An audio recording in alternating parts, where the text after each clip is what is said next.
Bonjour à tous, Louis, bienvenue sur cette chaîne, c'est un plaisir de t'accueillir aujourd'hui pour cette vidéo où on va comparer le Panama et le Paraguay. Pour ceux qui désirent s'expatrier dans pas longtemps ou sur un projet à moyen long terme, cette vidéo est faite pour vous, pour qu'on puisse vous donner tous les éléments de comparaison entre ces deux pays d'ailleurs qui sont très en vogue. Pour ceux qui ne me connaissent pas encore, je suis Paul-Antoine, ça fait 12 ans que j'accompagne des francophones à s'installer au Panama. Et Louis, avant que tu te présentes, ça fait bien 4 ans maintenant que tu es sur le Paraguay et que tu charges également de nombreux francophones. Et accessoirement, tu as rejoint le groupe de la conciergerie en ouvrant laconciergerieparaguay.com. Louis, bienvenue encore une fois. Et est-ce que tu peux, dans un premier temps, te présenter? Salut Paul, content d'être là. Voilà, moi je m'appelle Louis, je me suis expatrié en Amérique du Sud, donc j'ai commencé en premier temps par découvrir l'Amérique centrale avec le Panama, ensuite le Costa Rica, jusqu'à arriver ensuite au Paraguay, où du coup j'ai décidé d'établir ma base là-bas pour s'installer avec mon épouse, et donc là on y vit. Ça fait depuis combien d'années déjà que tu es au Paraguay, tu me disais? Là, ça va faire la deuxième année. On a pris un peu de temps, du coup, on a vécu une certaine période en Amérique centrale jusqu'à arriver au Paraguay. Et donc là, ça va faire 2 ans qu'on est au Paraguay. Et du coup, on aide D'accord. aussi les gens qui veulent obtenir leurs papiers, qui veulent faire leur setup avec les entreprises, etc. Donc, on s'occupe de tout ça et nous, on est sur place. Donc ça fait déjà un peu plus de 4 ans en Amérique latine, c'est ça, et 2 ans donc au Paraguay de manière fixe avec ton épouse. Ouais, voilà, c'est ça à peu près. Félicitations, super. Et du coup, alors, tu parlais de quel type de client vous accompagnez aujourd'hui? Au niveau des clients, en fait, je dirais qu'il y aura deux types qui viennent au Paraguay. Il y a un premier type qui va vraiment choisir le Paraguay pour s'installer. Souvent, bon bah voilà, pour les mêmes raisons qu'un peu tout le monde, ils en ont marre de l'Europe, de la France, donc ils ont besoin d'un pays un peu de repli, qui soit plus tranquille, géopolitiquement plus intéressant. Donc c'est vrai qu'il y a pas mal d'avantages à ce niveau au Paraguay. Et du coup, donc il va y avoir ces types de personnes qui viennent vraiment s'installer, donc qui vont acheter un terrain, qui vont acheter voilà, un appartement à Asunción ou une maison, et puis qui vont s'installer soit en couple, soit en famille. Et puis je dirais que l'autre type va être plus les digital nomades, ceux qui font un peu du business en ligne, et en fait, ils comprennent pas trop l'intérêt de payer leurs taxes en France vu qu'ils travaillent en ligne. Et que du coup ils font toute leur activité en ligne. Souvent ils vivent même pas déjà en France, ils sont à droite, à gauche, dans plein de pays, etc. pour profiter, mais ils n'ont pas forcément de setup fiscal qui va bien. Et du coup le Paraguay ça leur permet avec la LLC aux États-Unis d'avoir vraiment un setup complet qui leur permet de, D'accord. de bouger comme ils veulent et voilà, et d'avoir un bon Super setup quoi. intéressant. De toute façon, on détaillera un peu plus précisément ces notions Ouais, de bien sûr. setup que tu viens de nous évoquer. Donc finalement, tu vois un peu deux profils types, c'est-à-dire des familles ou des jeunes couples en fait qui changent, qui veulent changer un petit peu d'environnement, sortir un peu de pays occidentaux, et évidemment des jeunes freelancers et en fait Digital et nomade, ouais. profiter des nombreux avantages que peut offrir le Paraguay à ce type de profil. D'accord. Et donc, finalement, si tu pouvais résumer en une phrase, pour qui il est idéal ce pays, est-ce que tu arriverais à idéaliser un profil? Ah, c'est vrai quand même la majorité de ceux qu'on accompagne, c'est quand même plus le type digital nomade qui peut aller en fait du petit jeune qui lance son business, donc vingtaine d'années, jusqu'à même 35, 40 ans, il y en a pas mal. C'est assez large au final la tranche d'âge. Et finalement, ben, c'est des gens qui bougent déjà, qui ont besoin d'un setup. Et en même temps, ce qui est bien, le gros avantage, on va dire, du Paraguay, pourquoi ils choisissent ce pays, c'est parce que du coup, comme il n'y a pas de temps de présence requis, une fois que tu as la résidence permanente, c'est une fois tous les 3 ans à venir sur le territoire. Donc c'est vrai que ça, c'est le gros avantage. Ils peuvent bouger à droite, à gauche. Ils font bien attention à pas passer plus de 6 mois dans un pays qui a une fiscalité du coup internationale. Comme ça, voilà, ils vont pas se D'accord. faire requalifier dans ces pays, mais sinon, ça va être ce profil-là, donc des web entrepreneurs, des traders, voilà, ceux qui font du business en ligne, etc. Donc ça fait un peu partie en fait on va dire trois principaux avantages concrets que le Paraguay peut offrir. Donc tu me parlais de fiscalité, là tu viens juste de nous parler de fiscalité parce que bien ne pas mélanger, parce que c'est vrai qu'on a tendance vraiment à faire cette erreur de mélanger résidence et résidence fiscale. Donc il y a Bien vraiment sûr, cet ouais. attrait au Paraguay où quelques jours, c'est ça, enfin tu me corriges si je me trompe ou tu peux me préciser la notion, en quelques jours on arrive à obtenir un quitus fiscal. Alors évidemment il y a ce côté du pays qui accueille, hein, et pays on va dire de la fiscalité sortante comme la France où on va demander où il va falloir être 6 mois à l'extérieur du pays, enfin du moins ne pas être 6 mois en France, euh, plus de 6 mois par an en France. Donc là, comment ça se passe concrètement au Paraguay pour cette histoire pour cet avantage en fait concret, pour cette Ben, en fiscalité? fait, effectivement, ouais, tu l'as bien expliqué, il y a les deux aspects. En fait, enfin, on va dire, avoir la fiscalité au Paraguay, c'est pas forcément ce qui est le plus plus difficile, puisque c'est quand même assez facile au Paraguay, mais c'est surtout par rapport à la France. Du coup, en fait, ça va être quand même un process qui s'anticipe, qui prend du temps. On va dire, ça va être quand même minimum 6 mois pour faire la transition de A à B, parce que ça se fait pas comme ça. Il suffit pas juste d'avoir le papier de résidence fiscale et ça y est, on a coupé tous les liens avec la France, etc. Non, ça marche pas comme ça. Donc évidemment, il y a tout un process. Donc moi, comme je l'ai fait personnellement, ça me permet de savoir quand même les tenants, les aboutissants et d'aider les gens à réaliser vraiment tout le process de A à Z et pas juste. Faut faire les Oui. choses bien en fait. C'est très important. C'est pas des choses qui sont à prendre à la légère et donc. Est-ce que tu me citerais quand même d'autres avantages? On parle beaucoup de fiscalité au Paraguay, mais pour y aller souvent aussi au Paraguay, on connaît très bien le Paraguay, ce pays l'attire aussi pour d'autres choses. Il n'y a pas que la fiscalité. Bien sûr, c'est en fait souvent c'est vrai que les gens ils vont être peut-être attirés par la fiscalité, comme moi c'était peut-être mon cas, en tout cas pas forcément la fiscalité, mais avoir vraiment une base de résidence et de résidence fiscale, pour moi ça va un peu tous ensemble. Mais c'est vrai qu'évidemment ça c'est juste un point, et au final le Paraguay il a quand même beaucoup d'avantages. C'est vrai qu'aujourd'hui il est quand même grandement plébiscité pour ça à l'international par rapport à ces aspects-là, à l'aspect setup, résidence qui est quand même accessible. C'est quand même la plus accessible, on va dire, au monde, dans le sens où ils demandent pas beaucoup de. Pour l'instant, ils sont vraiment dans l'optique d'attirer des gens, d'attirer des capitaux.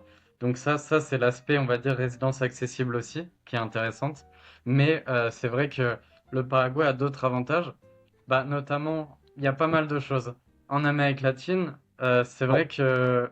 je fais Vas-y, juste, tu veux. je me permets, Louis, je fais juste une petite parenthèse. On parlait d'accessibilité de résidence et peut-être de rapidité aussi de processus. Aujourd'hui, avec ce qui se passe, avec l'afflux qu'est en train d'avoir ce pays, le Paraguay, il y a quand même des process de migration qui sont devenus bien plus longs. Les délais se sont vachement rallongés. Alors que je fais une petite, on est là aussi pour parler un peu du Panama.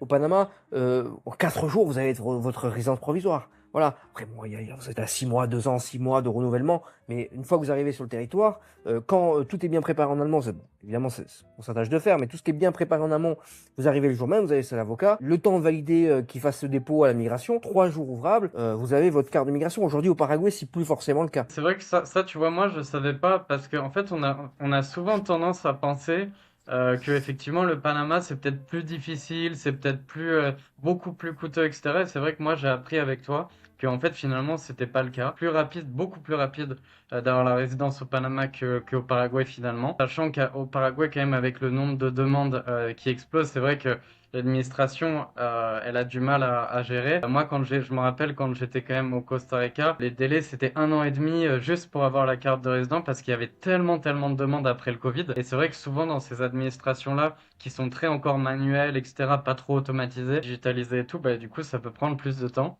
Effectivement, ouais, au Panama, c'est vraiment intéressant et finalement, en fait, c'est toujours pareil, quoi. Il faut connaître quelqu'un sur place. Quand tu connais quelqu'un, sûrement que moi, quand j'y étais passé, j'aurais peut-être, j'en aurais profité pour faire la résidence au Panama, si je t'avais Tu auras toujours le rencontré, temps de mais le faire. Donc, ça donc va si, maintenant. alors, finalement, bon, ok, la fiscalité très bien, et puis bon, il y a quand même enfin, c'est un pays qui est agréable à vivre. Globalement, il y a une sécurité, même peut-être pas toutes les parties du Paraguay, mais malgré ce qu'on peut voir sur les infos, on va dire les infos internationales, le Paraguay, on se sent plutôt en sécurité, du moins sur les grosses agglomérations. La qualité de vie est plutôt bonne, c'est pas cher. Alors la sous-sol, ça évolue quand même très rapidement vers le haut parce qu'il y a quand même un afflux, soit d'Argentins ou de Brésiliens assez fortunés, exponentiel, donc qui fait, bon, bah évidemment évoluer les prix vers le haut, vous imaginez bien. Puis après, ça redescend pas forcément. Cependant, bon, il y a des villes comme la tienne ou à Incarnation ou d'autres où on arrive quand même à avoir des prix de la vie, du prix du quotidien qui sont très faibles. Ça fait partie des pays d'Amérique latine où le coût de la vie est le plus faible du continent. On pourrait peut-être le comparer même à la Thaïlande, voire la Thaïlande qui est en train d'évoluer aussi, voire peut-être même moins cher que la Thaïlande. Ça, ce Ah oui, sera à ça toi de c'est nous le sûr, dire, ouais. mais C'est je pense que ça fait devenu aussi cher. partie un peu des attraits du Paraguay. Qu'est-ce que tu en penses? Le Paraguay, on va dire, c'est le pays le plus stable d'Amérique latine. Bah, en fait, finalement, avec un peu le Panama, ils sont un peu dans ces trucs, mais Panama, c'est plus Amérique centrale, on va dire. Dans l'Amérique latine, le Paraguay, il est reconnu pour ça, pour avoir la monnaie la plus stable. Là où ses voisins, par exemple l'Argentine, le peso, c'est catastrophique. Le Brésil, il y a quand même une grosse dévaluation, etc. Là où le Paraguay, ils arrivent quand même à tenir des niveaux assez stables, même au niveau de l'inflation. Ils ont une croissance économique dans le pays qui est une des plus grandes d'Amérique latine. Donc voilà, c'est pas mal d'aspects intéressants. Du coup, effectivement, comme tu l'as dit, le contre-coup, c'est que du coup, bah, ceux qui ont ces problèmes-là, Argentine, Brésiliens, bah, en fait, ça fait des années qu'ils viennent justement passer leur argent investir au Paraguay. Ça fait quand même monter les prix. Donc c'est aussi l'avantage aussi et devient son inconvénient. T'as quand même ce truc de monnaie stable. que voilà, si tu mets 1000 euros, 1000 dollars telle année au Paraguay, tu sais que dans 3 4 ans, tu vas t'y retrouver à peu près Oui. sur les mêmes choses. Tu sais que tu n'auras pas trop d'inflation, à part effectivement dans la capitale où tu as une inflation qui est très localisée dans la bulle un peu d'expat voilà, à Asunción. Mais au final, c'est vraiment très localisé. C'est une toute petite partie du pays. Sinon, dans le reste du pays, ça reste quand même les coûts les plus bas d'Amérique latine. Et c'est vrai que moi, j'étais quand même assez choqué en venant d'Amérique centrale, d'avoir passé du Oui, temps à Costa Rica, d'arriver à Asunción et de c'est voir quand même drastique les là. prix et surtout la qualité de service et tout, qui est quand même vraiment incroyable. Oui. Il y a même la qualité des services, des produits des restaurants, le niveau de développement. Même s'il est un des plus bas d'Amérique latine, ça reste quand même un bon niveau de développement. Et en plus, surtout, c'est que chaque année, tu vois vraiment l'évolution. Tu vois que ça va dans le bon sens. Ça fait quand même plaisir de vivre dans un pays qui va dans le bon sens, quoi. Dans le bon sens. Non, c'est un point, c'est très juste. Et puis encore, pour la petite anecdote, on parlait tout à l'heure sur WhatsApp, on parlait des produits importés français qui sont moins chers qu'à la vente en France. C'est quand même incroyable. Ouais, Je veux dire, ouais, aujourd'hui, c'est voilà, dingue, ouais. on mange mieux Européen. français hors de France qu'en France. Génial. Ouais, c'est clair. C'est Ouais, génial. ouais. Non, non, mais c'est triste à dire, mais c'est la pure réalité. Bah, comme il n'y a pas les Euh, taxes, finalement, la différence, elle est là. Enfin, je parlais de l'alcool, là, par exemple, l'alcool importé d'Irlande, il y a plein d'autres choses hein, au niveau nourriture, mais c'est vrai que l'alcool, c'est le plus flagrant. Tu as tellement de taxes en Europe, et une bouteille, elle va être le tiers du prix au Paraguay, alors qu'elle a fait des dizaines enfin, des milliers de kilomètres, 10 000 kilomètres depuis l'Irlande pour venir, et elle est 3 fois moins chère au final. Tu te rends compte qu'il y a peut-être un petit problème quelque ouais, il y part, a quoi. quelque chose qui, ouais. Non, on voit qui c'est qui se gave et qui c'est qui se gave pas. Quelques points faibles du Paraguay, des limites. Qu'est-ce qui viendrait à l'esprit pour contrebalancer un peu avec tous ces bons points Ouais, positifs? bien sûr. Ouais, ouais, il y en a aussi. Mais je pense que c'est important d'être assez juste par rapport à l'information, par rapport au Paraguay. Effectivement, il y a des avantages. Effectivement, il y a aussi beaucoup d'inconvénients. Et ça, c'est important de le rappeler parce qu'effectivement, le problème, c'est que sur Internet, ce que vous voyez souvent, c'est ceux qui vont, un peu comme nous, qui vont vous vendre les résidences. Et c'est vrai que le problème, ils ont toujours tendance, et c'est normal, enfin, je dis pas que c'est normal, je dis pas que c'est bien, mais ils ont intérêt à quand même vendre le pays. Et moi, c'est quelque chose qui m'a toujours déplu. C'est malheureux parce qu'en fait, je trouve que c'est quand même vraiment une décision importante, l'expatriation. C'est important de ne pas mentir aux gens, de leur dire la vérité. Il y a pas mal de problèmes, effectivement, au Paraguay. Il y a des aspects négatifs, ça c'est clair et net.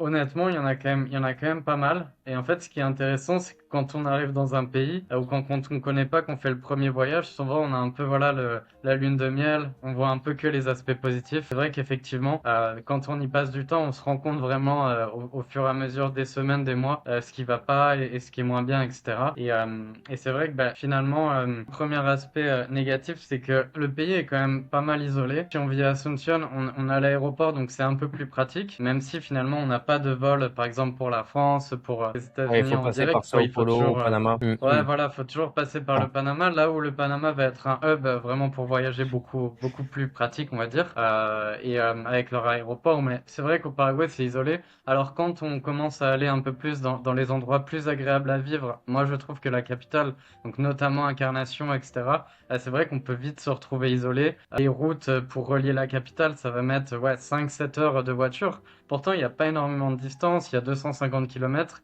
mais c'est vrai que là, on a aussi les problèmes de l'Amérique latine, c'est-à-dire les routes qui sont clairement pas celles qu'on a en Europe. Donc ça c'est bien noté, surtout au Paraguay. C'est quand même un pays qui a quand même un certain retard de développement, il faut le dire, comparé à ses voisins. Donc ça, on peut le voir à plein de niveaux. Si vous venez sur place, vous le verrez. Donc il y a ça. Sur la route aussi, le truc, c'est il y a quand même un problème, on va dire, d'éducation chez la population qui a pas vraiment malheureusement accès à une éducation. Donc c'est vrai il y a pas trop de codes, il n'y a pas trop de règles. Il y en a qui peuvent trouver ça super au départ, mais c'est vrai qu'à vivre, ça peut être compliqué. Vous arrivez sur un passage piéton, on vous laisse pas passer. En voiture, dès que vous prenez la voiture, ça peut devenir super stressant. On peut pas vraiment faire de la moto parce que tous ceux que j'ai connus ont eu des accidents de moto au Paraguay. En fait, les gens, ils conduisent on va dire un peu Ça paraît n'importe pas comment. Il n'y a habituel. pas de code de la route, il n'y a pas de règles, il y a des limitations, mais tout le monde s'en fout. Donc, c'est vrai, d'Europe, on peut trouver ça super parce qu'on a l'extrême inverse. Mais c'est vrai que Oui, finalement, on cherche un peu de ouais, liberté, mais ça peut avoir sa un peu de contrainte sur place. liberté, mais avec le temps, moi, j'étais content au début, mais c'est vrai qu'à force, un équilibre entre les deux serait finalement le mieux, On est quoi. vraiment sur deux extrêmes là. L'extrême, c'est pas Ouais, c'est forcément ça. bon. Ok Louis, et on entend beaucoup parler aussi un peu de l'évolution, fiscalité, immigration, même banking, ou même de la stabilité. Alors on a déjà parlé un peu de stabilité économique du Paraguay, mais est-ce que c'est vrai? Est-ce que ça évolue comparé un peu au Panama, qui est très stable dans tous les domaines, part un petit peu en immigration, une petite évolution où on a rajouté 6 mois en fait pour passer du visa temporaire au visa permanent. Mais bon, ce qui n'était pas par un petit coup supplémentaire que demande l'État, y a eu aucun changement important. Comment ça se passe au Paraguay? Bah, effectivement, alors ça reste toujours un pays très flexible au niveau de l'immigration, mais par contre on a pu voir des changements, ça c'est clair, et c'est pour ça qu'on voit clairement la direction que prennent en fait tous les pays hein, à travers le monde, c'est quand même de durcir et d'aller dans un sens où ils vont restreindre, où ils vont aller peut-être chercher une immigration de plus haute qualité, on va dire entre guillemets. Et donc effectivement, Paraguay avant, c'était vraiment facile.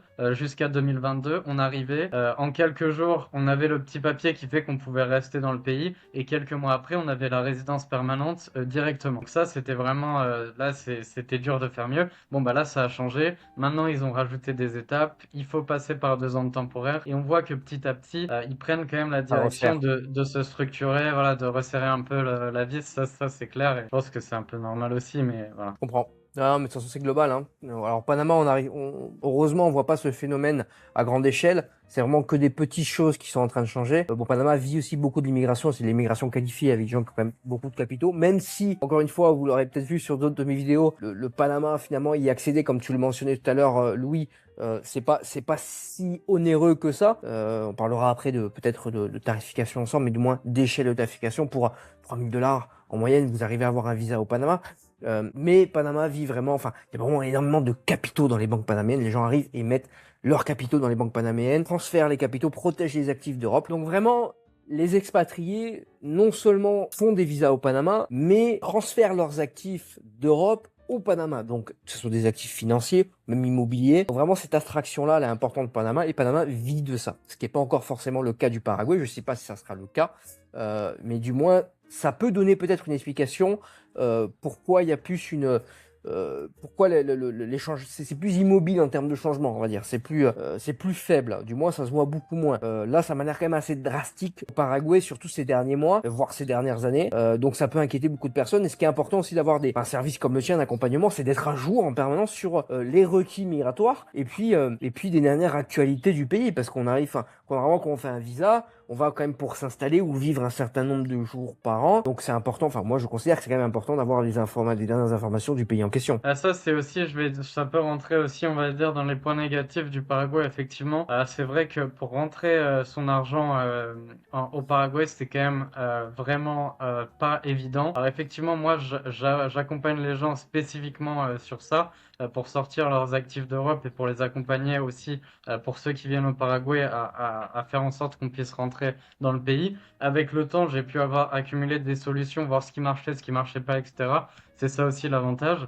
Mais effectivement, il faut savoir que le Paraguay, c'est un pays qui a pas signé les accords, ce qu'on appelle RCS, donc l'échange d'informations bancaires, qui fait que les banques, souvent internationales, sont quand même assez réticentes par rapport aux pays comme ça. Ça peut être un avantage pour certaines raisons, mais dans l'occurrence de rapatrier l'argent, c'est un problème. Et même par rapport aux entreprises, aux revenus, en fait, ils n'ont pas les licences de processeurs de paiement, etc. Du coup, quand on veut facturer, quand on a des clients à l'étranger, etc., c'est assez compliqué. Donc, la meilleure solution, moi, c'est ce que je propose aussi, c'est on ouvre une LLC aux États-Unis, et là, du coup, on a accès à la meilleure infrastructure business bancaire du monde, enfin une des meilleures, et du coup ça nous permet voilà, de facturer nos clients, de connecter des comptes Stripe, etc., des processeurs de paiement, et de pouvoir recevoir même plusieurs devises de l'euro. Et ensuite, une fois qu'on a l'argent là, c'est beaucoup plus facile ensuite de le dépenser, de le rapatrier au Paraguay. Donc voilà, ça c'est quelque chose. Finalement, le Paraguay, pour moi, ça se couple avec une structure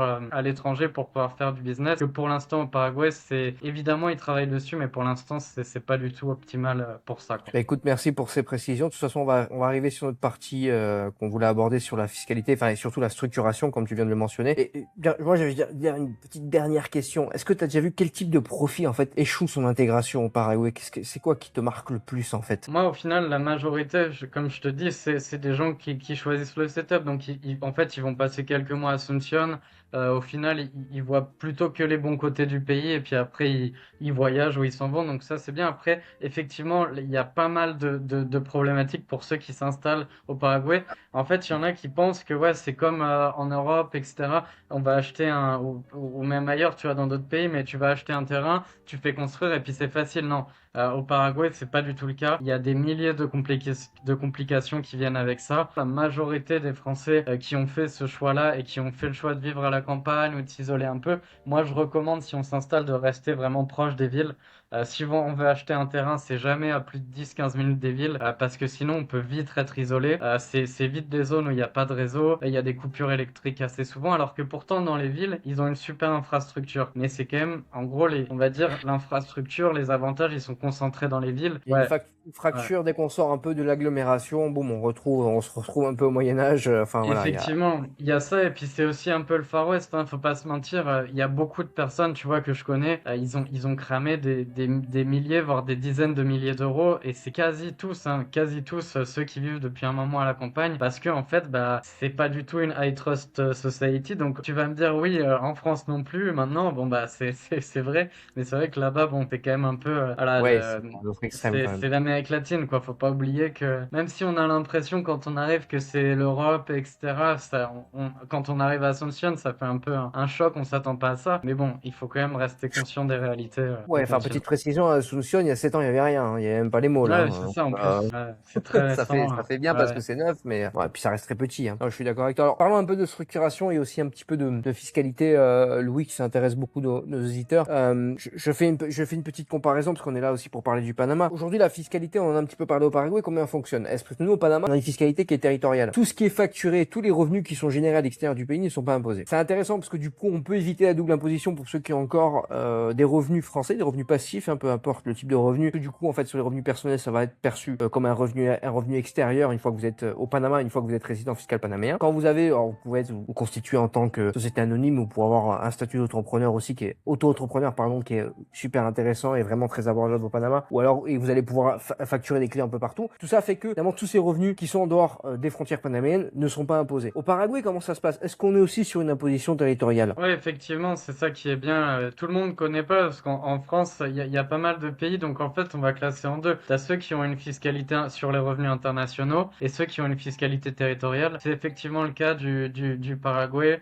du Panama et de pas mal d'autres pays où en fait, ils vont seulement imposer les revenus qui sont locaux, donc qui sont générés à l'intérieur du pays. Malgré ça, au Paraguay, je sais pas comment c'est au Panama, mais nous, le taux, en fait, il est entre 5 et 10% sur les revenus générés localement. Donc quand on compare finalement, même si on payait des impôts sur ça, ce serait pas grand-chose. Mais effectivement, le gros avantage, c'est que tous les revenus générés à l'étranger, notamment via une LLC aux États-Unis, vous payez ni des impôts au Paraguay ni aux États-Unis. Et donc ça, c'est vraiment Bah, au un Panama, setup. pour répondre à ta question, on est sur du 25% hein, pour ce qui est revenu, enfin, pour ce qui est généré à l'intérieur du pays, enfin, localement. Ok. Évidemment, la technique de la LLC qui marche très bien est très utilisée au Panama, surtout pour les entreprises de services. Après, faire attention aussi, bah, toujours pareil, hein, il faut toujours, c'est toujours une histoire de mesure, d'honnêteté, en fait, envers l'État panaméen, parce que si après 100% de votre business est fait via une LLC, alors que c'est que 100% des clients panaméens, là, c'est de l'abus Ouais, fiscal. bien sûr. Pareil, si vous voulez, les stratégies, j'ouvre un restaurant et mon TPE ou mes réservations d'hôtel, tout est fait par des LLC aux États-Unis. Ouais, il faut pas Ouais, exagérer, hein. C'est quand même ouais, ouais, de c'est sûr. l'activité qui est générée, qui est produite au Panama. Mais cependant, c'est une bonne stratégie pour diluer un peu vos facturations et payer vraiment le strict minimum, sachant que, autre info, il n'y a pas de ABS, d'abus social. Le cas échéant, vous avez une société anonyme, une SA au Panama. Donc, c'est-à-dire que vous pouvez faire vos achats du quotidien avec la carte bleue de votre entreprise, acheter votre voiture avec, enfin, ce que vous voulez, hormis faire les courses. C'est pas forcément conseillé d'aller faire les courses non plus, faut pas exagérer, mais cependant, vous pouvez vraiment déduire tous vos revenus, pomper tous les revenus de société. Effectivement, c'est vrai qu'au Paraguay, il y a exactement la même chose. On n'en parle pas souvent, mais c'est vrai que c'est important de le rappeler. Au Paraguay, c'est pareil. En fait, si tu rapatries par exemple des revenus de ta LLC, tu vas déclarer tous les mois.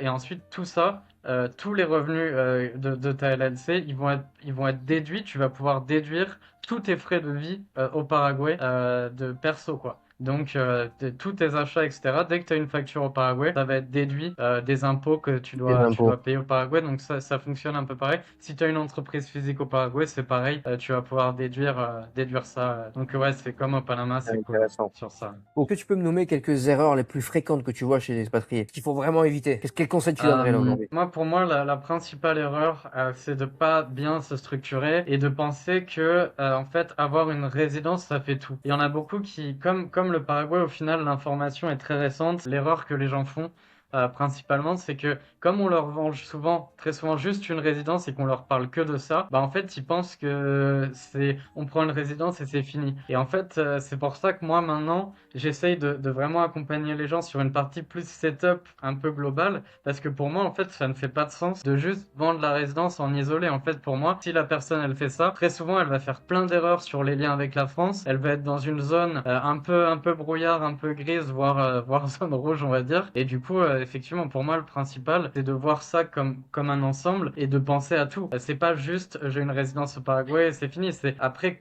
qu'est-ce que je vais faire une fois sur place, et quel type de revenus je vais pouvoir générer, comment je vais pouvoir les générer, si j'ai des revenus en ligne, comment est-ce que je facture mes clients, comment est-ce que j'encaisse l'argent. Pour moi, c'est vraiment un tout. Voilà. Moi, je pense que la principale, c'est des gens qui, en fait, qui vont plus fuir la France en mode, oui, je comprends, tu vois, ils ont envie de partir, ils en ont marre et tout. Mais il y en a, ils vont fuir, ils vont pas forcément prendre le temps de planifier. Du coup, c'est pour ça que moi, j'essaye de proposer des consultings vraiment setup. Et après, derrière, on fait une résidence et tout, un accompagnement. Parce que du coup, c'est vraiment un accompagnement global. Et c'est pas juste, je fais ma carte de résident et je viens dans le pays et c'est fini. Non. Et c'est là que toutes les erreurs arrivent. Surtout Mm. qu'il faut prévoir à l'avance. C'est important de prévoir à l'avance. Il y a des choses qu'on peut Donc que faire quand on est en France. Ça évite de devoir faire des allers-retours, de programmer, quoi. Voilà. là concrètement, j'ai un jeune digital nomade qui a envie d'arriver au Paraguay.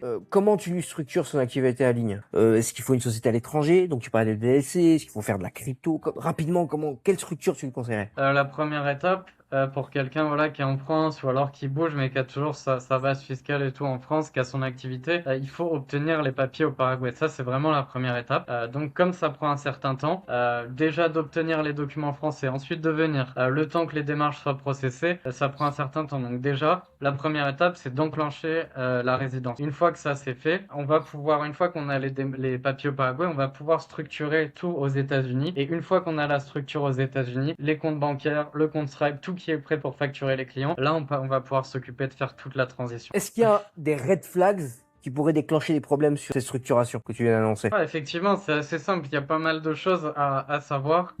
Sur ma chaîne, vous pourrez trouver des vidéos qui en parlent. Je pense que Paul, en fait, finalement, c'est à peu près les mêmes choses qu'avec le Panama. Il faut faire attention. Finalement, le plus dur, c'est pas d'avoir la résidence au Paraguay, d'avoir la structure aux États-Unis. Ce qu'il faut faire attention, une fois qu'on a ce setup fiscal, c'est à conserver ce setup et à pas faire des erreurs pour se faire potentiellement requalifier dans d'autres pays, des erreurs bêtes. Donc, on passe pas 6 mois dans plus de chaque pays qui a une fiscalité qui est, enfin, de manière générale, quoi. On évite ça quand on bouge. Et puis voilà, après, il y a pas mal de choses à savoir. Donc, on paye pas tout avec la carte de sa LLC. On se verse de sa LLC ce qu'on appelle Owner's Draw. Donc, on se verse des revenus de sa LLC sur un compte perso de préférence qui est quand même en dehors aussi des États-Unis, du Paraguay. Donc, ça, c'est quelque chose aussi que je m'occupe. Et donc, comme ça, on est sûr. En fait, l'idée, c'est d'avoir vraiment un setup bulletproof et d'avoir un peu ses assets à différents endroits et d'être bien structuré. Et tu parlais justement de compte bancaire. C'est facile aujourd'hui d'avoir un compte bancaire au Paraguay? Avant que tu Effectivement. répondes, excuse-moi, mais au Panama, c'est hyper facile. Hein. Nous, en général, sur l'accompagnement, pas en général, on ouvre toujours les comptes en banque. Vraiment, le deuxième jour après l'arrivée sur place sur le territoire, ouvrir un compte en banque au Panama, à partir du moment où on est sur un process migratoire, on a les cartes de l'avocat, c'est une mauvaise traduction, mais les autorisations de l'avocat, enfin, qui prouvent que vous êtes bien en process de visa, il y a aucun problème. Hein. On ouvre des comptes si vous êtes bien accompagné. Ouais. Bon, vraiment, on a les contacts pour. On ouvre les comptes rapidement. Les dépôts minimum 50, $100, c'est du détail. Après, c'est sur des comptes classiques avec des cartes de débit. Si on va aller un petit peu plus loin, de la carte de crédit, des intérêts mensuels intéressants, bon, c'est dans d'autres négociations. Déjà, dans un premier temps, c'est assez facile. Est-ce qu'au Paraguay, donc je te retourne la question, est-ce qu'au Paraguay,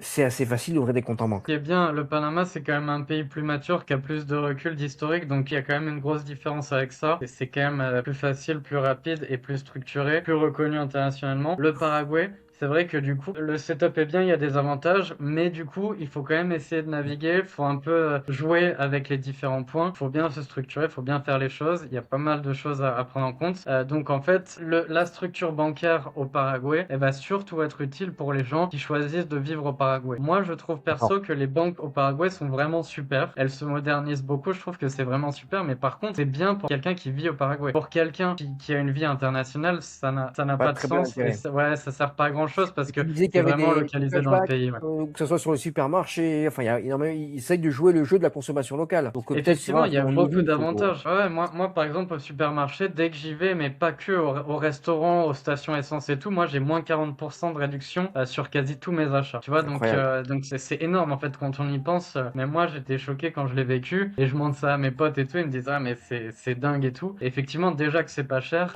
En plus, quand tu fais ton paiement et que tu vois sur le compte instantanément, ils te rendent Le 40% cashback, incroyable. directement et t'as pas de frais sur ça spécialement et tout. Tu vois, tu payes pas des cartes chères. Les cartes, elles sont gratuites. Si tu gardes un peu de crédit, tu vas payer un peu, mais c'est ridicule parce que de toute façon, c'est jamais des sommes énormes. Ouais. Donc ouais, en fait, c'est vrai que quand on vit dans le pays, moi, je trouve que c'est super. On l'entend pas beaucoup ce discours-là aussi parce qu'il y en a pas beaucoup qui expérimentent et qui vivent quand ils vendent le Paraguay. Souvent, ils le vendent d'un autre pays ou voilà, ils vendent le setup et tout. Moi, c'est vrai que comme je vis sur place, effectivement, j'ai pu expérimenter et moi, je trouve que les banques sont franchement modernes, sont franchement bien. Tu peux arriver à la machine avec du cash, ils te demandent rien, tu rentres le cash dans la machine, c'est automatiquement crédité sur ton compte et les limites, elles sont super hautes. Surtout comme un pays où quand tu compares au salaire minimum, les limites que tu as sur les comptes, c'est du délire. Donc ouais, effectivement, moi je trouve que c'est assez moderne et je suis vraiment satisfait de ça finalement. Est-ce qu'il y a des restrictions un peu pour la crypto ou les transferts internationaux? On a beaucoup de cryptoneurs là qui arrivent avec la crypto qui nous posent souvent la question. Au Panama, c'est très crypto-friendly. Enfin, beaucoup de banques, ça peut être la fameuse Tower Bank où il y a ce qu'il y a Caja de Ahorros quand même qui est assez ouvert. Enfin, il y a plusieurs banques qui sont voilà qui sont très crypto-friendly, des bons OTC aussi. Mais Paraguay, comment ça se passe? C'est facile? Bah, en fait, c'est vrai qu'avant, c'était vraiment le pays qui attirait beaucoup de crypto bros, etc. Du coup, pas mal aussi, pareil, des mecs qui faisaient la résidence, ils étaient fiscalement au Paraguay, ensuite ils voyageaient un peu partout, tu vois, j'ai pas mal, la majorité à Asunción, souvent, j'ai des potes, bah, ils vont en Argentine, 3 mois en Argentine, 3 mois en Uruguay, 3 mois au Brésil, et puis après ils reviennent passer quelques temps à Asunción, et du coup, ça leur permet voilà, pour la crypto, avant, c'était super. C'est vrai que là, on a eu une petite modification qui fait vraiment pas plaisir, c'est qu'en fait, ils ont changé la loi. C'était un peu impromptu, personne s'y attendait parce que justement le Paraguay était plébiscité pour ça et ils venaient de lancer les events Bitcoin. Il y avait quand même un assez gros event en septembre dernier, le premier, etc. Et c'était reconnu pour ça. C'est vrai que maintenant, ils ont mis l'obligation de déclarer quand même si on a plus de 5 000 $ de transactions, donc c'est rien du tout en fait en crypto, il faut les déclarer à l'État. C'est vrai que c'est dommage, ça fait vraiment, ça a été vraiment mal reçu par à peu près tout le monde. Mais bon, c'est comme ça. Révolution. Donc après, chacun est libre. Ils mettent une amende je crois, de 150 $ si on déclare pas, quoi. Ça reste Donc voilà, mais raisonnable, ouais. après, C'est symbolique encore. C'est ouais, c'est symbolique. ça, ouais. Mais bon, c'est juste niveau direction, bon, c'est pas top. Effectivement, tu vois, le Panama est peut-être mieux avec Tower Bank. C'est une banque que j'ai utilisée, etc. Je trouve ça vraiment pas mal et ils sont plus matures à ce niveau-là aussi. Le Panama, c'est clair et net, ouais. Aujourd'hui, Louis, bon, on arrive quand même sur la fin de notre petit échange, pas si petit d'ailleurs. On essaie de toucher un peu tous les Il y sujets, a mais plein de quelles choses sont à les dire. principales, toi qui es spécialiste Paraguay, quelles sont les principales options de résidence aujourd'hui au Paraguay qui s'offrent à des francophones? Bah finalement, en fait, le Paraguay, le process, il est à peu près le même pour tout le monde. On va dire, il faut passer par une résidence temporaire au départ, faire ses 2 ans de temporaire, et ensuite on a la résidence permanente. Donc c'est que ça, il n'y a pas d'autre option. Ouais, effectivement, tu vois, au Panama, toi, tu sais, du coup, t'as les visas amis. On a Nous, les il y a, visas y a pas amis, ça. Ouais. évidemment, on a les visas investisseurs, les Golden Visa, on a le visa retraité, le visa travail pour ceux qui font partie des pays de la liste non entre guillemets amis, résidences qui vont de temporaire, renouvelable sur 3 ans après permanente pour le grand classique, ou de la résidence permanente directe pour les retraités ou d'autres cas, pour l'investisseur, si un investissement évidemment le cas échéant. C'est vrai que c'est un petit peu particulier, mais il y a quand même un tronc commun en fait administratif, on va dire sur le nombre de papiers qu'il faut ramener, ce qu'il faut apostiller en général, c'est exactement la même. Enfin, à part pour les investissements, c'est la même chose, peut-être un petit peu comme au Paraguay, mais finalement au Paraguay, on a qu'une option, mis à part après peut-être pour les passeports, enfin il y a peut-être deux stratégies, mais globalement en résidence, il y a qu'une option. Ouais, après, il y a une deuxième option qui existe, personne n'en parle, c'est pas très proposé parce que c'est pas forcément beaucoup utilisé. Donc, t'as une chose qui est que que si tu investis 70 000 dollars dans certaines choses, notamment des entreprises paraguayennes, etc., tu peux obtenir directement la résidence permanente. Mais au final, c'est même pas 1% des résidences qui sont faites sont par là. C'est un process qui est compliqué, etc. Nous, c'est quelque chose qu'on propose pas. Et en fait, il y en a très très peu qui le proposent. Finalement, tout le monde passe par la résidence, comme elle est quand même assez accessible et facile et finalement assez peu coûteuse. Du coup, bah, tout le monde préfère passer par là. Même si effectivement, il y a quelque chose qui existe. Moi, honnêtement, je suis pas hyper renseigné sur ça. D'accord. Voilà. Ok, et administrativement, c'est pas très compliqué de faire la résidence. Non, administrativement, c'est vraiment facile. En fait, le plus dur, ça va être d'obtenir les documents de la France, je vais dire.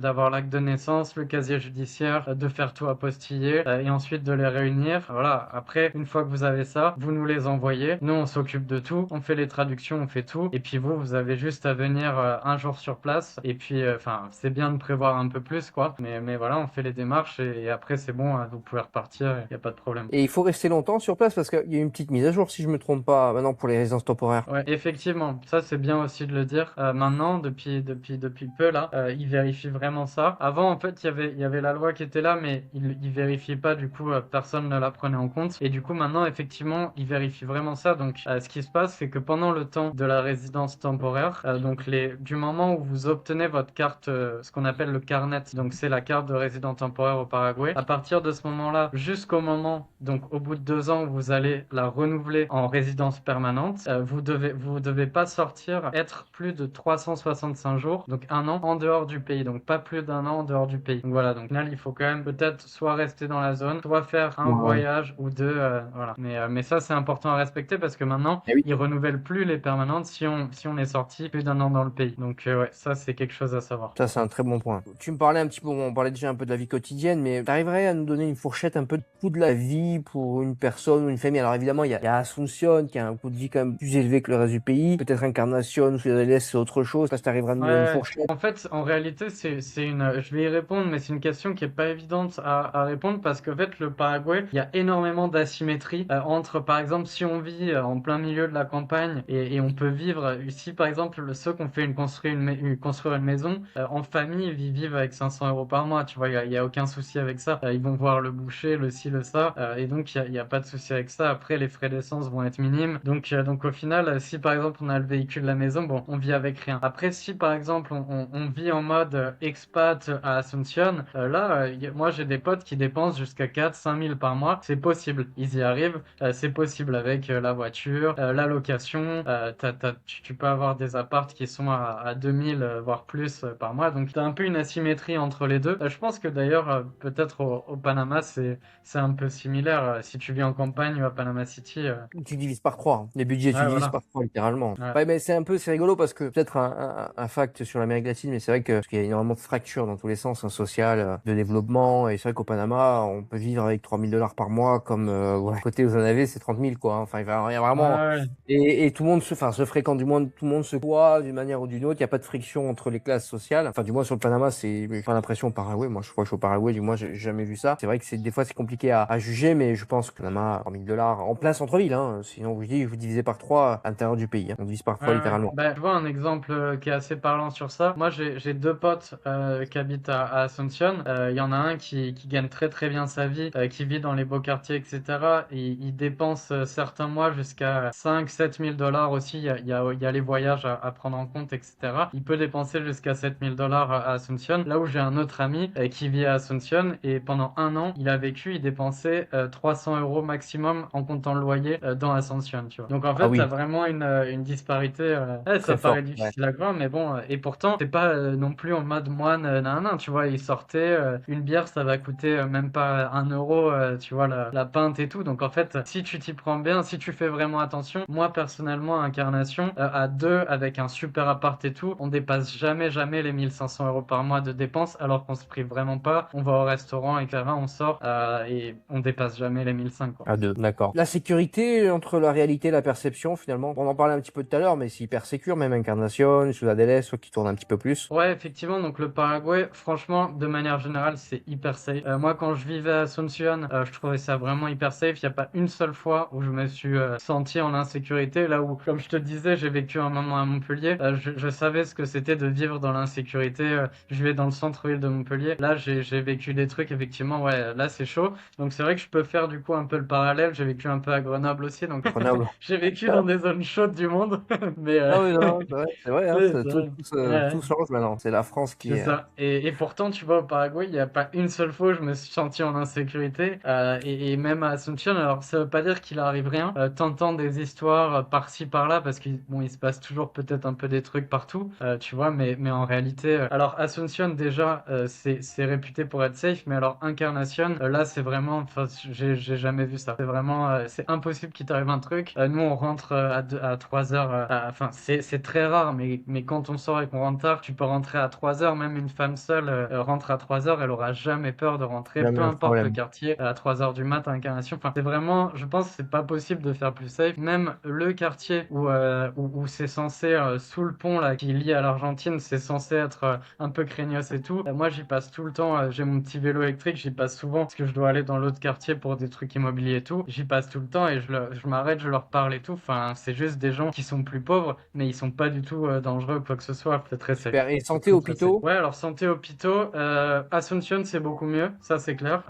Ouais, juste sur la sécurité, je voulais juste rajouter Oui, un petit truc. Ciudad del Este, par contre, ça peut être chaud. C'est le seul endroit, d'accord. comme c'est à la frontière du Brésil, il y a beaucoup de commerce, Trafic, de trafic, etc. Là, par contre, c'est la zone un c'est un peu peu plus réputée chaude. compliqué. Ça, c'est bien à dire Ah, parce qu'il y en a qui, ouais, d'ailleurs, en parlant de sécurité, au Panama aussi, c'est hyper safe, hein. ouais. Partout dans le pays, encore plus à la capitale, c'est des paramilitaires. Donc, on a une sécurité Ouais, extrême, hein. ouais. Oui, moi j'étais à Panama aussi, c'était très safe, il n'y a aucun souci. Très safe, hein. Ouais. Ouais. Ouais, donc la santé au Paraguay aussi, comment c'est accessible, il y a quand même une bonne qualité. Est-ce qu'il y a du tourisme médical comme au Panama? Comment ça se passe? Non, alors il n'y a pas de tourisme médical dans le sens où comme il y a l'Argentine et le Brésil à côté, le tourisme médical il se fait là-bas, c'est clair et net parce que c'est les meilleurs hôpitaux du monde au Brésil pour tout ce qui est chirurgie et tout, c'est dingue. Moi j'ai des potes de France qui se font soigner au Brésil, tu vois, qui y vont exprès. Et aussi du coup au Paraguay, ça va être pareil. Quand il y a des choses, on va dire, il y a tout ce qu'il faut au Paraguay, il y a les cliniques, les assurances santé elles coûtent pas très cher. T'as des consultations en fait tu vas payer 100, 200 euros par mois d'assurance et t'as les consultations gratuites en illimité chez tous les Par spécialistes. personne? Voilà, nous on payait ça à deux. Ok, Voilà. Et donc ouais, je dirais pour avoir le plus cher, ça va être 200 par famille. Je pense pas que tu puisses aller beaucoup plus haut que ça au d'accord. Paraguay en assurance santé. Après, ce qu'il y a, c'est que donc à Asunción, c'est quand même beaucoup mieux pour les cliniques. Il y en a aussi qui choisissent d'être à Asunción, ceux qui sont peut-être plus âgés, etc., pour être plus proches des grandes cliniques. Moi, j'y étais, franchement, c'est vraiment bien. On a fait des consultations là-bas, c'est bien. Mes potes me disent que c'est bien. Après, s'il y a vraiment une vraie opération, etc., souvent, ce qu'ils font, ils prennent un avion, 1 heure d'avion, ils sont à Sao Paulo, à Rio de Janeiro. Et pour ce qui est des vraies opérations, ils vont quand même plus Ils vont là-bas. directement au Brésil, ouais. Que Ils j'ai sont entendu, couverts ouais. par leur assurance, c'est quoi du coup, c'est une assurance internationale, j'imagine. Ouais, effectivement, ils vont plus prendre des. Alors après, ça dépend. Il y en a qui vont choisir de payer cash. Il y en a qui choisissent plus ça. Donc ils vont dire voilà, telle opération c'est 2000, 3000 euros. Ils vont payer cash pour ça parce que c'est des trucs vraiment ponctuels, spécifiques et tout. Parce que c'est vrai que souvent les assurances internationales, il y en a qui peuvent marcher, mais souvent ça peut être pas mal de démarches, pas mal de temps, pas mal de si. On essaye justement de travailler un peu sur ça. Je sais pas si toi t'as peut-être des partenaires qui sont bien, mais justement c'est des questions qu'on me pose souvent et on essaie de comparer, de voir un peu dans ce qui est le mieux pour l'Amérique latine. Bien Pour sûr. l'instant, j'ai pas encore toutes les réponses, je t'avoue. Louis, une dernière question pour terminer cet échange. Qu'est-ce que les gens idéalisent trop avant de venir au Paraguay? Ça, c'est une bonne question parce que comme souvent, en fait, ils ont seulement accès à du contenu qu'on va retrouver sur Internet avec on va dire, un biais très positif. Parce que, en fait, les gens qui souvent ont des chaînes, c'est que souvent, ils vont vous parler surtout des aspects positifs parce que le but, c'est de vous vendre une résidence. Et du coup, effectivement, souvent les gens, ils arrivent et ils disent ah mais c'est génial, il y a que du positif, il y a que ça, on m'a dit que c'était tel prix, c'était ci. Et en fait, la réalité, elle est quand même beaucoup plus compliquée. Et je pense que c'est ça qu'il faut faire attention. Moi, j'en vois beaucoup effectivement qui idéalisent dans le sens où ils vont que avoir tout le côté positif du Paraguay. Et ils vont pas du tout avoir conscience du côté négatif. Pour avoir conscience, heureusement, vous trouvez une chaîne ou des gens qui vous parlent de la réalité vraie du Paraguay, ou alors sinon, il faut venir sur place. Moi, je pense qu'il n'y a pas mieux que ça, parce que même si c'est quelqu'un qui vous parle, comme moi par exemple, moi je vais avoir mon expérience, ma réalité, donc je vous partage mon expérience de manière honnête et authentique, mais malgré tout,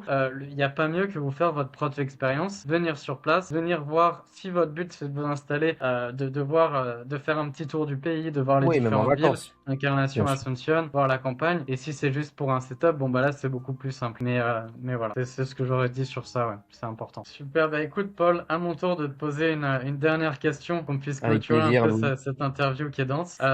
Écoute, si quelqu'un hésite entre le Paraguay et le Panama, comment est-ce que tu le guiderais? Écoute, c'est une bonne question, mais on a souvent d'ailleurs en appel, on a souvent des gens qui nous appellent et qui savent pas en fait prendre une décision, qui nous demandent plus de détails, plus d'informations sur les deux pays. Je pense que nous, on est quand même sur deux profils différents. Panama, alors le Panama, c'est vraiment un pays qui sert, et en plus tu l'as mentionné tout à l'heure, au moins à faire une structuration, c'est-à-dire quand on a des profils avec des actifs importants en Occident qui veulent le transférer, du dollar, enfin sur des banques fiables, et après peut-être même par la suite faire de l'investissement même sur la zone LATAM, le Panama, et même pour la fiscalité, le Panama, c'est vraiment pour moi l'idéal, le premier pied en fait en Amérique latine où on va structurer vraiment le nouveau, toute la structuration patrimoine. On va recréer une structure patrimoniale en fait de la famille en question au Panama. Panama, c'est un pays qui est quand même plus onéreux, c'est un pays plus stable, une économie mature. Donc si vous arrivez au Panama pour faire du x40 sur l'immobilier, ne venez pas. Par contre, si vous voulez placer vos actifs, même sur de la pierre au Panama, faire du 5-6% de rendement tranquillement, éviter une dévaluation parce que pareil, même si c'est du dollar, en plus, il y a un peu moins d'inflation au Panama parce qu'il y a beaucoup de fonds propres dans les banques panaméennes, et puis c'est du Balboa, même qui est indexé au dollar, mais c'est quand même du Balboa. Donc c'est vraiment asseoir son capital sur une base stable, solide, c'est le Panama. Profiter aussi d'infrastructures modernes, voilà, d'une ville très dynamique, c'est un hub, hein, on dit pas que c'est le nouveau Dubaï d'Amérique latine, d'Amérique centrale, d'Amérique, tout simplement, pour rien. On parlait de hub, de l'aéroport, de la connectivité, et puis ce mélange aussi, on reste dans la capitale, mais on peut s'échapper à 1h30, 2 heures, et puis on se retrouve un petit peu comme au Costa Rica, sur quelque chose d'un petit peu moins développé, mais vraiment proche de la nature, plage, mer, voilà, montagne. On a vraiment un patchwork de diversité, de biomes un peu partout dans le pays, et on s'évade complètement, on va faire du surf, on va faire de la randonnée, et puis on se retrouve pour les 5 jours ouvrables à faire d'une connectivité, du networking et quelque chose de très beaucoup plus dynamique et connecté vraiment au monde. Ça, c'est le Panama. Paraguay, avec tous les avantages et toute la beauté de ce pays, c'est voilà, c'est quelque chose qui va peut-être attirer un peu plus peut-être pour le côté fiscal de digital nomade, mais nous on voit plus des profils un petit peu poussés aussi retraités, ou un pays qui est un peu plus accessible. On va peut-être, si on va rester, on va peut-être s'ennuyer, il y aura moins d'activités, moins d'événements, peut-être un peu plus d'accès à la culture au Paraguay, parce qu'un des défauts du Panama, c'est qu'il n'y a pas beaucoup d'accès culturel, c'est très pauvre culturellement. Si on va en Amérique latine, juste dans un but de trouver la vie la moins chère possible, retrouver une qualité de vie, un environnement qu'il y avait peut-être en France il y a 30 ou 40 ans, et avoir à boire, à manger, des hôpitaux, enfin voilà, vraiment le strict minimum, même dans un pays qui évolue dans le bon sens, comme tu disais. Je pense que le Paraguay, ça suffit largement. Si on veut aller chercher plus loin, ça sera le Panama. Si on a des gros actifs, c'est le Panama, c'est pas le Paraguay. Nous, c'est dans ce sens-là qu'on redirige les francophones qui prennent l'appel au moins de courtoisie ensemble pour découvrir un petit peu leur projet. Et d'ailleurs, n'hésitez pas à réserver un appel, ça nous fait plaisir de vous connaître et d'essayer modestement de vous guider sur vos prochaines étapes voilà, d'expatriation. Ok, super. Je sais pas si j'ai répondu Merci à ta Paul. question. J'ai essayé d'être Très un peu complet. global. Après, on pourrait rentrer dans les Ouais. détails, mais ça fait déjà une quarantaine de minutes qu'on est ensemble. Donc Non, voilà, mais c'est plaisir pour donner c'est un très petit bien, c'est break très bien. de Effectivement, je réflexion. partage aussi ton constat, ouais, c'est clair. Donc merci Louis encore, ça fut vraiment un plaisir de t'avoir sur la chaîne. J'espère et je pense qu'on fera d'autres vidéos sur le Paraguay, ou d'ailleurs peut-être l'Argentine, ou Uruguay que tu connais bien aussi, le Avec Brésil plaisir, ouais. aussi. Puis on peut te retrouver sur la conciergerie paraguay.com déjà, et aussi sur ton site web où tu te spécialises en accompagnement pour la création d'LLC aux États-Unis, la gestion et le setup que tu nous as parlé tout à l'heure. Je sais pas si tu peux l'évoquer. Ouais, effectivement. Donc ouais, je m'occupe du coup de la création des LLC, ouverture de compte bancaire, mettre en place tout le setup. En fait, le but c'est d'accompagner de A à Z avec ceux qui ont une résidence dans un pays à fiscalité territoriale de manière générale. Et ensuite, et je fais aussi les déclarations annuelles pour l'IRS. Donc ça, c'est aussi